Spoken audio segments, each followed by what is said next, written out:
नमस्कार साथियों, मैं अर्जुन और स्वागत करता हूं आपके अपने प्यारे से YouTube channel skill warrior dream 450 पे। आई होप कि आप लोग स्वस्थ होंगे, मस्त होंगे और पढ़ने में व्यस्त होंगे। जैसा कि आप लोग जान रहे हैं कि हम लोग रोज़ इस चैनल के माध्यम से सभी सब्जेक्ट को चैप्टर बाय चैप्टर समझते हैं। तो आज हम लोग गणित में सबसे पहले त्रिकोणमिति के बारे में जानने वाले हैं। त्रिकोणमिति को अंग्रेजी में ट्रिगोनोमेट्री कहते हैं। तो आज हम लोग सबसे पहले गणित में त्रिकोणमिति को जानेंगे। यह चैप्टर कई पार्ट्स में होगा क्योंकि यह बहुत बड़ा चैप्टर है। त्रिकोणमिति 10th का सबसे मेन चैप्टर है, मतलब कि मेन नहीं कह सकते लेकिन सबसे बड़ा चैप्टर कह सकते हैं, इसलिए इसको हम लोग कई पार्ट्स में जानेंगे। तो चलिए हम लोग स्टार्ट करते हैं त्रिकोणमिति को। सबसे पहले श्री गणेशाय नमः। गणेश जी का आशीर्वाद जीवन में बहुत जरूरी है। जय माँ सरस्वती।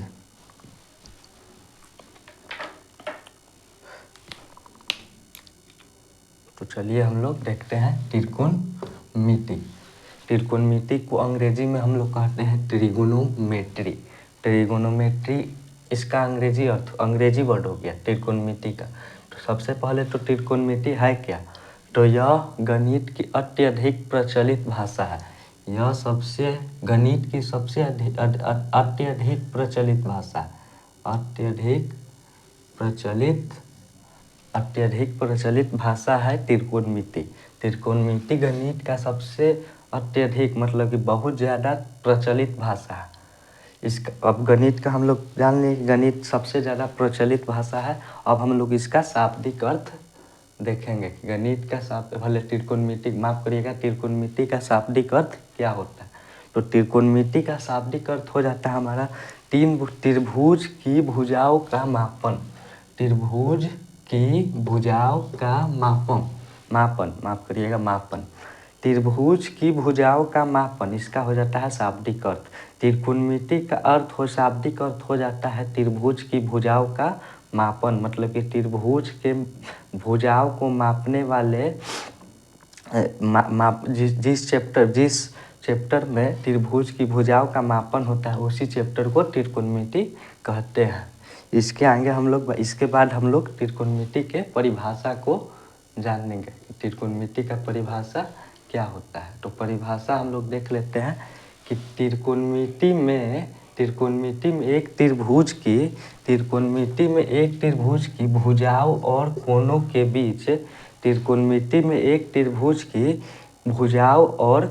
के बीच संबंध को दिखाया जाता है। संबंधों का अध्ययन किया जाता है। त्रिकोणमिति में एक त्रिभुज की भुजा और उसके कोण के बीच संबंधों का अध्ययन किया जाता है। यह इसका परिभाषा हो गया। चलिए एक बार हम फिर से देखते हैं कि त्रिकोणमिति क्या है। तो त्रिकोणमिति तो हमारा हो गया, उसका अंग्रेजी वर्ड हो गया ट्रिगोनोमेट्री। ट्रिगोनोमेट्री का अर्थ हो जाता है त्रिभुज की 3 भुजाओं का अध्ययन। त्रिकोणमिति गणित की सबसे अधिक प्रचलित भाषा है। इसका शाब्दिक अर्थ हो जाता है त्रिभुज की भुजाओं का मापन। त्रिकोणमिति का शाब्दिक अर्थ हो जाएगा हमारा त्रिभुज की भुजाओं का मापन। इसका परिभाषा हम लोग देख लिए कि त्रिकोणमिति में एक त्रिभुज की भुजाओं और उसके कोनों के बीच संबंधों का अध्ययन किया जाता है।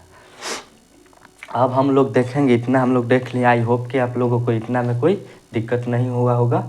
अब हम आगे देखेंगे कि त्रिकोणमिति में कुछ अनुपातों का प्रयोग होता है, जैसे में साइन, कोस, टेन, ये सब त्रिकोणमिति में प्रयोग होता है। तो इसके बारे में हम लोग फुल डिटेल में जानेंगे। इतना आप लोगों को कहीं जानने को नहीं मिलेगा क्लास 10th में। साइन को पूरा नाम क्या कहते हैं, उसका संस्कृत में नाम क्या होता है, उसके बारे में हम लोग पूरा डिटेल से आज हम लोग जानेंगे। तो चलिए हम लोग देखते हैं जो त्रिकोणमिति में अनुपात में उपयोग होता है, जैसे साइन, कोस, टेन, उसका हम लोग पूरा नाम और संस्कृत में नाम देखेंगे। तो सबसे पहले हमारा हो जाता है यहाँ पर, सबसे पहला हमारा हो जाता है साइन, दूसरा हमारा हो जाता है कॉस, तीसरा हमारा हो जाता है टेन, चौथा हमारा हो जाता है कॉट, पाँचवा हो जाता है हमारा सेक, छठा हो जाता है हमारा कॉसेक। ये 6 पे पूरा त्रिकोणमिति का मान निकलता है। इन्हीं साइन 30, साइन 45, कॉस 30, कॉस 45, इन्हीं 6 पर त्रिकोणमिति का मान, त्रिकोणमिति अनुपात निकलता है। इसलिए हम लोग सबसे पहले इसको लाए हैं। तो चलिए हम लोग सब पहले इसका पूरा नाम देखते हैं। तो साइन का पूरा नाम हो जाता है साइन का पूरा ई साइन है, इसका पूरा नाम हो जाता है साइन। लास्ट में ई लग जाता है, ई यहाँ पर देखिए ई लग गया। इसका पूरा नाम हो, इसका संक्षिप्त रूप है जो कि प्रयोग होता है। देखिए यहाँ पर लिखा है प्रयोग में आने वाला, यह प्रयोग में आता है। ये इसका पूरा नाम हो गया, मतलब कि पूरा नाम ना उठाकर से 3 डिजिट शुरू से 3 डिजिट उठा लिया जाता है। वैसे ही देखिए कॉस का 3 डिजिट उठा लिया गया यहाँ पर और उसके बाद वाले छोड़ दिया गया। वैसे ही टेन में उठा लिया गया 3 डिजिट, वैसे ही कोट में उठा लिया गया, वैसे ही सेक में उठा लिया गया, वैसे ही कोसेक में उठा लिया गया। तो चलिए हम लोग देखते हैं पूरा नाम को। साइन का पूरा नाम होता है साइन, साइन का लास्ट में ई लगा होता है। कॉस का पूरा नाम हो जाता है हमारा कोसाइन, कोसाइन। कॉस का पूरा नाम हमारा हो जाता है कोसाइन। वैसे ही टेन का पूरा नाम हो जाता है टैंगेंट, टैंगेंट। कॉस का पूरा नाम हो जाता है टैंगेंट। तो टैंगेंट को न लेकर हम केवल टैन को प्रयोग में लाते हैं। कॉट का पूरा नाम हो जाता है कोट टैंगेंट, कॉट का पूरा नाम हो जाता है कोट टैंगेंट। कोट टैंगेंट को हम लोग कॉट से लिखते हैं, दर्शाते हैं। सेक का पूरा नाम हो जाता है सेकेंड, सेकेंड। सेकेंड को हम न उठाकर सेक केवल उठा लेते हैं और उसके बाद आ जाता है कॉसेक। तो कॉसेक, कॉसेक का पूरा नाम हो जाता है कोसेकेंड। कोसेकेंड को देखिए कोसेकेंड, कोसेकेंड को न लेकर हम केवल कॉसेक को ले लेते हैं। अब हम लोग इतना आप आई होप कि आप लोग इतना समझ गए होंगे। ये सब याद करने वाला चीज़ है, उतना ज़रूरी नहीं है। पहले हम आप लोगों को बता दिए कि आप लोगों को कोई दिक्कत नहीं हो। इसके बाद इसका संस्कृत में कुछ नाम हो जाता है। संस्कृत में नाम को, साइन को संस्कृत में कहते हैं जया, संस्कृत में साइन को कहते हैं जया। वैसे ही कोसाइन मतलब कि कॉस को कहते हैं कोजया। संस्कृत में साइन को कहते हैं जया, कॉसेक को कहते हैं कोसाइन को कहते हैं कोजया। कॉसेक कोसाइन को हम लोग कॉस कहते हैं, तो कॉस का संस्कृत में हो जाता है कोजया। वैसे ही टैंगेंट, तो टैंगेंट का संक्षिप्त रूप होता है टैन, और टैन को हम लोग कहते हैं स्पर्श जया। साइन को जया, कॉस को कोजया, स्पर्श माफ करिएगा, टैन को स्पर्श जया। वैसे ही कॉट को हो जाएगा को स्पर्श जया। चूँकि टैन कॉट एक दूसरे के व्युत्क्रम होते हैं, इसीलिए देखिए स्पर्श जया, स्पर्श जया के आगे को लग गया, इसीलिए वह एक दूसरे का व्युत्क्रम हो जाएगा। उसके बाद आ जाता है हमारा सेकेंड। तो सेकेंड को हम लोग सेक से दर्शाते हैं, तो सेक का संस्कृत में नाम हो जाएगा व्युत्क्रम कोजया, व्युत्क्रम कोजया। मतलब कि कोजया कहाँ पर था, कोजया देखिए कोजया कॉस का था, इसका व्युत्क्रम मतलब कि कॉस और सेक एक दूसरे के व्युत्क्रम होते हैं। इसे हम लोग कोछे के नाम से भी जानते हैं। आप लोग केवल इतना देखिएगा को व्युत्क्रम कोजया, यह इतना ज़रूरी नहीं है, नाम है पर ज़्यादा याद नहीं करिएगा, क्योंकि और भी कई चीज़ है, ये सब उपयोग 10th में हम लोगों को एनसीईआरटी में नहीं पढ़ना है, फिर भी हम लोग देख लेते हैं। सेक को हम लोग कहते हैं व्युत्क्रम कोजया। उसके बाद कॉसेक, कॉसेक का पूरा नाम हो जाता है कोसेकेंट, इसको हम लोग व्युत्क्रम जाया कहते हैं। तो जाया देखिए, जाया तो साइन हो जाता है, जाया तो साइन को हम लोग कहते हैं, और उसका व्युत्क्रम मतलब कि कॉसेक और साइन एक दूसरे के व्युत्क्रम होता है। वैसे ही देखिए कॉस में कोजया, यहाँ पर सेक में व्युत्क्रम कोजया, मतलब कि कॉस और सेक एक दूसरे के व्युत्क्रम होते हैं। मतलब कि व्युत्क्रम मतलब कि यह मतलब कि देखिए एक और ए और 1/a, ये एक दूसरे के व्युत्क्रम है। व्युत्क्रम का अर्थ हो गया कि दोनों को गुना करने पर इसका जो मान आएगा वो 1 आएगा। व्युत्क्रम उसी को कहते हैं जिसका गुणनफल 1 हो। साइन और कॉसेक एक दूसरे के व्युत्क्रम होते हैं, वैसे ही कॉस और सेक एक दूसरे के व्युत्क्रम होते हैं। वैसे ही टेन और कॉट एक दूसरे के व्युत्क्रम होता है। देखिए स्पर्श जया, तो इसके आगे को लग गया, यानी कि को स्पर्श जया, ये भी एक दूसरे के व्युत्क्रम हो जाते हैं। आई होप कि आप लोग इतना समझ गए होंगे। आप लोग केवल इतना याद रखिएगा कि त्रिकोणमिति में 6 मान याद करने पड़ते हैं। पहला हो जाता है साइन, दूसरा हो जाता है कॉस, तीसरा हो जाता है टैन, चौथा हो जाता है कॉट, पाँचवा हो जाता है सेक और छठा हो जाता है कॉसेक। आई होप कि आप लोग इतना समझ लिए होंगे। चलिए हम लोग अब आगे चलते हैं। त्रिकोणमिति में मतलब कि गणित में प्रयोग होने वाले कुछ ग्रीक लेटर्स को हम लोग जानेंगे, जो बहुत ज़रूरी है।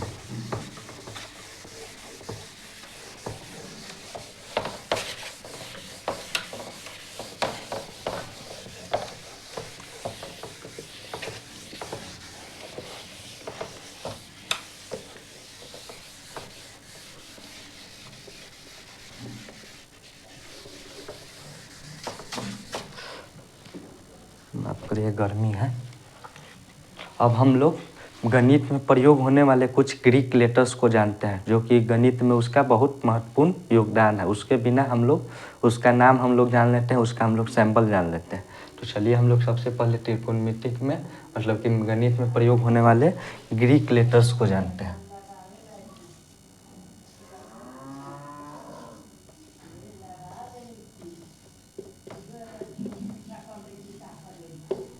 ग्रीक लेटर्स, कुछ ग्रीक लेटर्स होते हैं जिसके बारे में हम लोग चर्चा करते हैं। सबसे पहला हमारा हो जाता है अल्फा। अल्फा का साइन ये हो जाता है, इसको हम लोग कहते हैं अल्फा। माफ करिएगा, अल्फा। अल्फा को हिंदी में कहते हैं अल्फा। अल्फा ये हो गया हमारा पहला। दूसरा हमारा हो गया अल्फा। अल्फा यह केवल नाम है, आप लोगों को याद करना है, ये इसका सैंपल हो गया। दूसरा हमारा हो जाता है बीटा। माफ करिएगा, बीटा। बीटा, इसको हम लोग बीटा कहते हैं। अल्फा हो गया, बीटा हो गया। तीसरा हमारा हो जाता है गामा। गामा को हम लोग ऐसे लिखते हैं, गामा। इसको हम लोग गामा, इसको हम लोग गामा कहते हैं। पहला हमारा हो गया अल्फा। अल्फा को अल्फा कहते हैं, अल्फा का संकेत यह हो जाता है। दूसरा हो जाता है हमारा बीटा। बीटा का संकेत यह हो जाता है, इसको हम लोग बीटा कहते हैं, हिंदी में लिखा हुआ है, आप लोग देख लीजिएगा। तीसरा यहाँ पर हो गया हमारा गामा। गामा को हम लोग संकेत में ऐसे करते हैं, गामा को हम लोग ऐसे दर्शाते हैं। ये सब सिंबल है, संकेत है, लिख देते हैं ऊपर संकेत, उसके नाम। पहला हमारा हो गया अल्फा, दूसरा हो गया हमारा बीटा, तीसरा हो गया गामा, चौथा हमारा हो जाता है डेल्टा। चौथा हमारा हो जाएगा डेल्टा का ऐसे डी, ऐसे ऐसे डेल्टा। डेल्टा को, डेल्टा का यह साइन हो जाता है हमारा, और इसको डेल्टा को ऐसे डेल्टा। पांचवा हमारा हो जाता है डेल्टा के बाद हमारा हो जाता है कापा। कापा का हमारा के साइन होता है, इसको हम लोग कापा,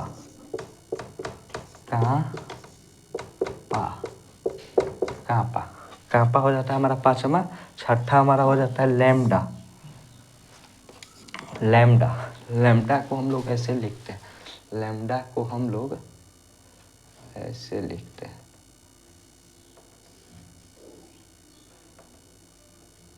मतलब उल्टा, ये गामा को पलट दिए तो हो जाएगा लैम्डा। लैम्डा, माफ करिएगा इधर से लिखने में नहीं बन रहा है। Lambda, lambda. छठा हमारा हो जाता है लैम्डा। लैम्डा का साइन ऐसा हो जाता है, यहाँ पर हम लोग देख लिए। फिर हो जाता है सातवां हमारा हो जाता है फाई। सातवां हो जाता है हमारा फाई।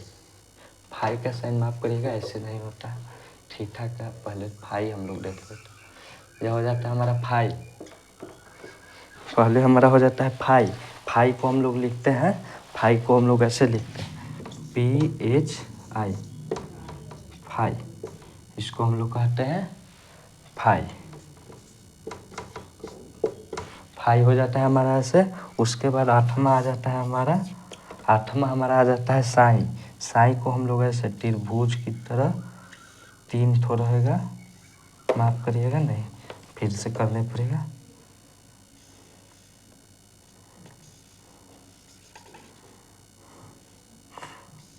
ऐसे, इसको हम लोग कहते हैं साई।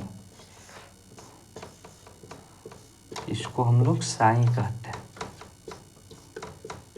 इसको हम लोग साई कहते हैं। अथवा नौमा हमारा हो जाएगा थीटा। नौमा हमारा हो जाएगा थीटा। Theta, theta, theta. यही 9 है जो गणित में बहुत ज़्यादा प्रयोग में आता है। पहला हमारा हो गया अल्फा, अल्फा का संकेत पहला नाम हम लोग जान लेते हैं ना, अल्फा हो जाता है, बीटा हो जाता है, गामा हो जाता है, चौथा डेल्टा हो जाता है, पाँचवा कापा हो जाता है, छठा लेमडा हो जाता है, सातवां फाई हो जाता है, आठवां साई हो जाता है, नौवां थीटा हो जाता है। तो पहले तो अल्फा का संकेत ऐसे हो जाता है अल्फा, दूसरा बीटा का संकेत ऐसे हो जाता है बीटा, तीसरा हो जाता है गामा का संकेत ये हो जाता है वाई की तरह गामा, उसके बाद डेल्टा, डेल्टा को हम लोग ऐसे दर्शाते हैं, डेल्टा को कापा, कापा को हम लोग के से दर्शाते हैं, लेमडा को मतलब गामा को पलट दिए तो वो लेमडा हो गया, उल्टा वाई के जैसा लिखा होता है उसे हम लोग लेमडा कहते हैं। फाई को हम लोग ऐसे दर्शाते हैं, साइन को हम लोग ऐसे दर्शाते हैं त्रिशूल की तरह, और थीटा को हम लोग तो सबसे ज़्यादा त्रिकोणमिति में थीटा का प्रयोग होता है। थीटा का एक वैल्यू निकलता है, उसको हम लोग पार्ट 2 में हम लोग जानेंगे कि कैसे कैसे कुछ साइन थीटा का क्या मान होता है, कॉस थीटा का क्या मान, क्योंकि अभी हम लोग को आप लोगों को बताते हैं, रुकिए देखते हैं टाइम होगा तो बता देते हैं। यह हो गया थीटा, थीटा को ऐसे दर्शाते हैं। आई होप कि आप लोग समझ गए होंगे, इसको आप लोग नोट कर लीजिएगा और याद कर लीजिएगा। चलिए हम लोग इसके बाद थीटा के मतलब कि थीटा पर साइन के सभी साइन कोस त्रिकोणमितीय सभी वैल्यू को साइन थीटा के पर निकालते हैं क्या होता है, इसको हम लोग समझते हैं। इसको आप लोग नोट कर लीजिएगा।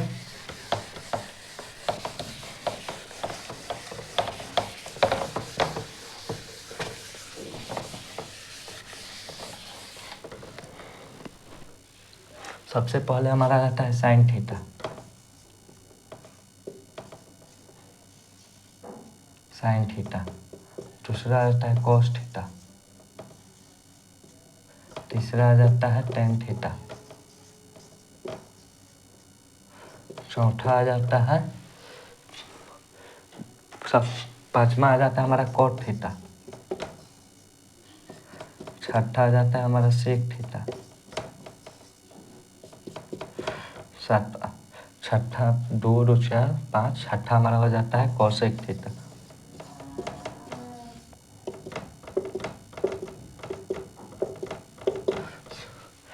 यही सब मान निकालना होता है। साइन थीटा को कॉस थीटा को क्या कहते हैं, सबसे पहले तो हम लोग इधर समझते हैं कि त्रिकोणमिति में हम लोग को 10th में समकोण त्रिभुज के बारे में पढ़ना है। यह हो गया हमारा समकोण त्रिभुज, जिसका वो एक कोण 90 डिग्री बना होता है। आप लोग 9th में पढ़े होंगे कि इसको हम लोग 90 डिग्री कहते हैं।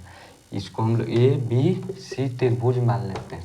ए बी सी त्रिभुज मान लेंगे तो यह हमारा 90 डिग्री हो गया, यह एंगल बी हमारा 90 डिग्री हो गया। इसको हम लोग परपेंडिकुलर कहते हैं, इंग्लिश में इसको हम लोग परपेंडिकुलर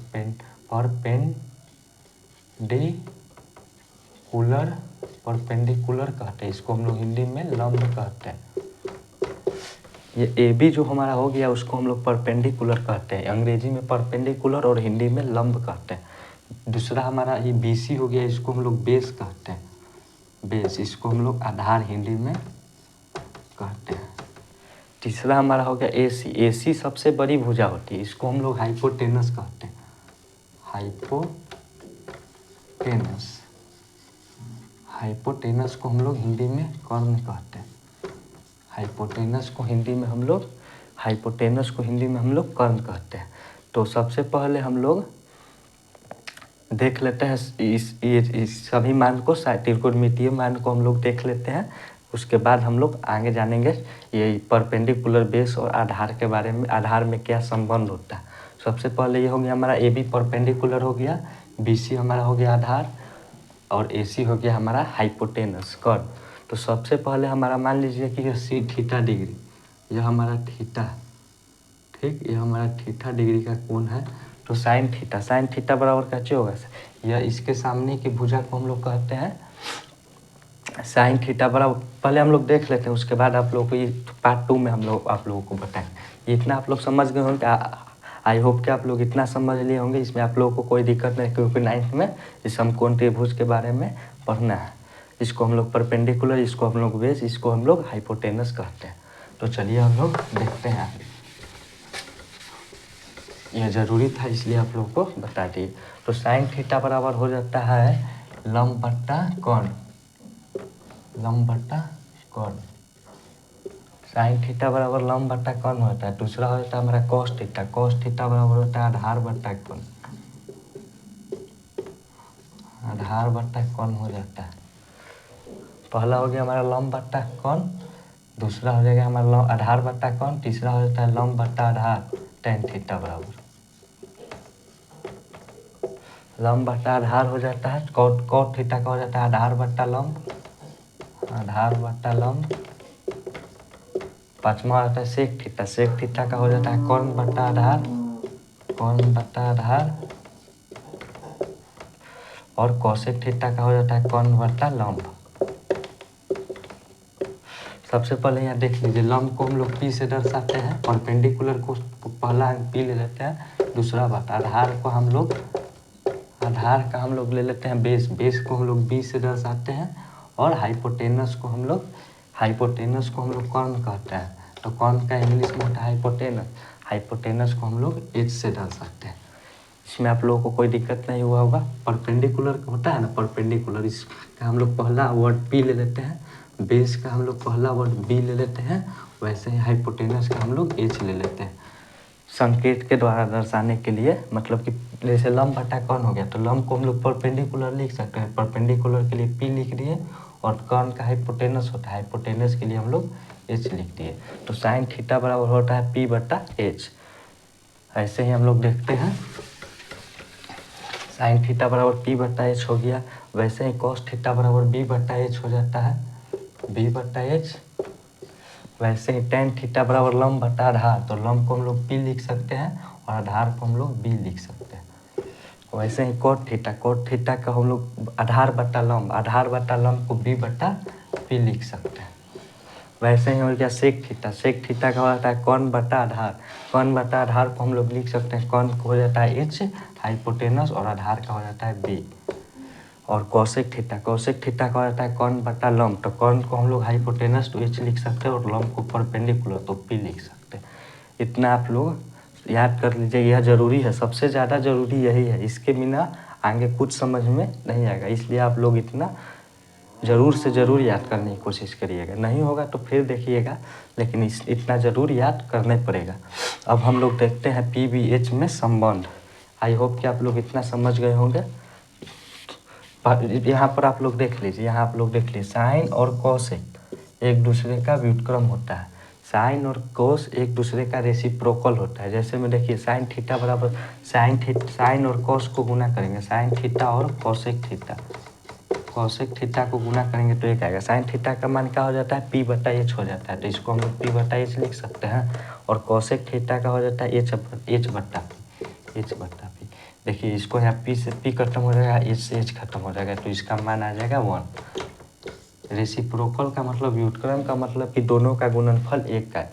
तो साइन थीटा और कोसेक थीटा एक दूसरे के व्युत्क्रम होते हैं, रेसिप्रोकल होते हैं, इसलिए इसका मल्टीपल 1 आता है, इसका गुणनफल 1 आता है। साइन थीटा और कोसेक थीटा एक दूसरे के व्युत्क्रम होते हैं। दूसरा आता है कॉस थीटा और सेक थीटा, यह भी एक दूसरे के व्युत्क्रम होते हैं। देखिए बी बटा एच और एच बटा बी, तो बी से बी खत्म, एच से एच खत्म, इसका भी मान 1 आ जाएगा। यह भी एक दूसरे के रेसिप्रोकल व्युत्क्रम होते हैं। और तीसरा होता है हमारा टेन थीटा और कोट थीटा। टेन थीटा बराबर होता है पी बटा बी, और कोट थीटा बराबर होता है बी बटा पी, इसका भी गुणनफल मल्टीपल 1 आ जाता है। यह इसी कारण यह दोनों भी रेसिप्रोकल है, व्युत्क्रम है। आई होप कि आप लोग इतना समझ गए होंगे, इतना नोट करके आप लोग याद करिएगा। तो अब हम लोग रिलेशन देख लेते हैं, पी बी एच में संबंध देख लेते हैं।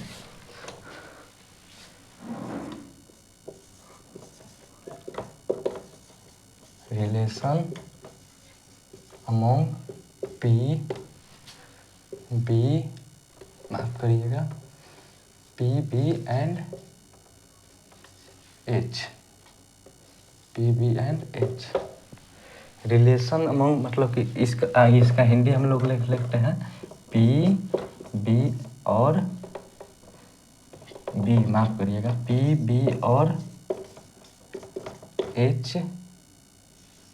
एच में संबंध। इसका हम लोग संकेत उठाए हैं, पी बी एच, इसका हम लोग संकेत के द्वारा समझेंगे। P4 यहाँ पर आपको समझना है परपेंडिकुलर मतलब लंब। यहाँ पर आपको B का मतलब समझना है बेस, बेस पर आधार। H4 हाइपोटेनस आप लोगों को समझना। अब इसका संकेत हम लोग लेकर चलेंगे, क्योंकि बड़ा बड़ा वर्ड का संकेत से ही हम लोग मैथ सॉल्व कर सकते हैं। वैसे ही PBH, P यानी कि लंब, आधार और कर्ण में संबंध। तो सबसे पहले हमारा हो जाता है लंब का स्क्वायर, लंब का स्क्वायर प्लस आधार का स्क्वायर, यह पाइथागोरस प्रमेय है। लंब का स्क्वायर प्लस आधार का स्क्वायर बराबर कर्ण का स्क्वायर, यह पाइथागोरस प्रमेय है। पाइथागोरस प्रमेय इसका 9th में भी प्रयोग, नहीं 9th में नहीं था, माफ करिए। पाइथागोरस प्रमेय, इसके लंब का स्क्वायर प्लस आधार का स्क्वायर बराबर कर्ण का स्क्वायर। तो लंब को हम लोग लिख सकते हैं P का स्क्वायर, P का स्क्वायर, माफ करिएगा, P का स्क्वायर। आधार को हम लोग लिख सकते हैं B का स्क्वायर और कर्ण को लिख सकते हैं H का स्क्वायर। तो P का स्क्वायर प्लस B का स्क्वायर बराबर H का स्क्वायर। यह हो गया हमारा संबंध। यही हमारा मेन संबंध है PBH में। इसको आप लोग ज़रूर से ज़रूर याद करिएगा। इसी पर कई फार्मूला बन जाते हैं। जैसे में देखिए P स्क्वायर बराबर क्या हो जाता है, ये B स्क्वायर को ऊपर लेके चल जाए, H square minus B square. तो यहाँ पर P बराबर क्या हो जाएगा, P बराबर हो जाएगा हमारा रूट, क्योंकि ये स्क्वायर ऊपर जाएगा उस पार जाएगा तो H स्क्वायर रूट में हो जाएगा, तो रूट चढ़ जाएगा, स्क्वायर से स्क्वायर ई पटे आया तो रूट चढ़ गया, तो H स्क्वायर में root under H square minus B square. तो हम लोगों को लंब निकालना हो, लंब निकालना हो तो हम लोग कैसे निकाल सकते हैं, तो हम लोग निकाल सकते हैं लंब के लिए हम लोग फार्मूला लगा सकते हैं root under H square minus B square. उसी प्रकार हम लोगों को H निकालना है, तो H निकालना है तो हम लोग क्या करेंगे, H निकालना हो तो सबसे पहले तो देखिए H है तो इस पर स्क्वायर है, तो स्क्वायर ई पट्टी रूट चढ़ जाएगा, root under P square B square बराबर H। स्क्वायर को इस पार भेजे तो रूट चढ़ गया, तो H हमारा निकल गया, H4 हमारा कर्ण हो गया। वैसे ही हमारा आधार निकालना हो तो आधार इस पार पहले छोड़ देंगे B वाले को, बाकी सबको ऊपर भेज देंगे, तो B स्क्वायर बराबर, इतना आप लोग पहले समझिए, B स्क्वायर बराबर हो जाएगा formula H square minus P square, या P स्क्वायर प्लस में उस पर जाएगा तो माइनस में हो जाएगा। इतना में कोई दिक्कत नहीं हुआ होगा। इसके बाद B के ऊपर स्क्वायर है, अब स्क्वायर तो हटाना है, चूँकि हमें आधार निकालना है, तो आधार के लिए तो B हमें निकालना है, तो B बराबर फार्मूला हो जाएगा, ये स्क्वायर इस पर आएगा तो रूट हो जाएगा, रूट हो जाएगा तो हम लोग लिख सकते हैं root under H square minus P square. Main formula यही है, लंब square P square plus B square बराबर H स्क्वायर। यह इसी से सारा फार्मूला जनरेट होता है, बनता है। तो आप सबसे पहले इस फार्मूला को याद करिए, फिर सॉल्व करते करते वो ऑटोमेटिक बाकी सब फार्मूला कर्ण लंब आधार सब का फार्मूला याद हो जाएगा। सबसे पहले आपको मेन यही है पाइथागोरस प्रमेय, इसको आप लोग याद कर लिए। बाकी इसके आगे हम लोग पार्ट 2 में देखेंगे। तब तक के लिए धन्यवाद।